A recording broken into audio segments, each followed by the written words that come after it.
I'm preparing to compete at La Sportiva Blokfest, a climbing competition this March, as part of a challenge to raise funds and awareness for a disease called primary sclerosing cholangitis, which is a liver disease that currently has no cure. When I announced this challenge, I also mentioned that I'd give updates. I did one for the first week, and this is an update that will cover weeks 2 and 3.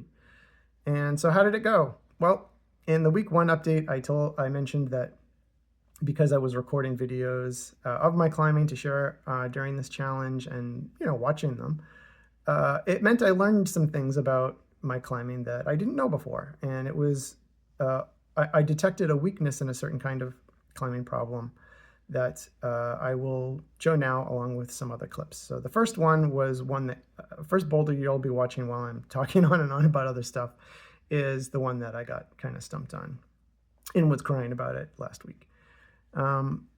So other than that, though, training did go really good besides getting that project done.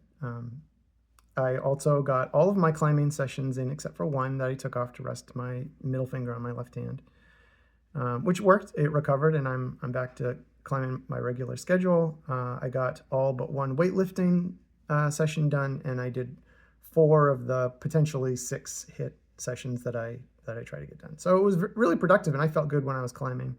It just felt good overall. I was really happy about sending that project that I got kind of jammed up on during week 1. So how did I get to be here, though? Like, what has my climbing and life progression been, and how does that all overlap with PSC?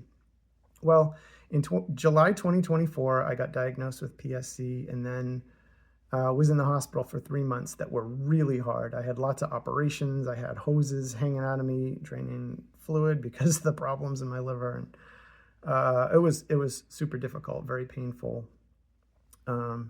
And also, I didn't get to eat a lot because of the small time between surgical procedures. I wasn't allowed to eat, and I got really malnourished, lost 30 pounds, which is crazy for me because I have such low body fat percentage. I lost all my muscle when I came home from the hospital and finally started to recover. I got brought home in a wheelchair, and I could barely walk down the street at all. But I've been rebuilding since. I'm up to 142 pounds, which means I still have 10 pounds of muscle to regrow, but I'm working on it and getting there. So it's taken a whole year to rebuild, but it's finally starting to happen, and I'm getting near to kind of the peak fitness that I had, which was honestly just before getting sick. So I'm really happy about all this progress. And if you have PSC, you can do it too. Thanks for watching this, everyone. Really appreciate your support.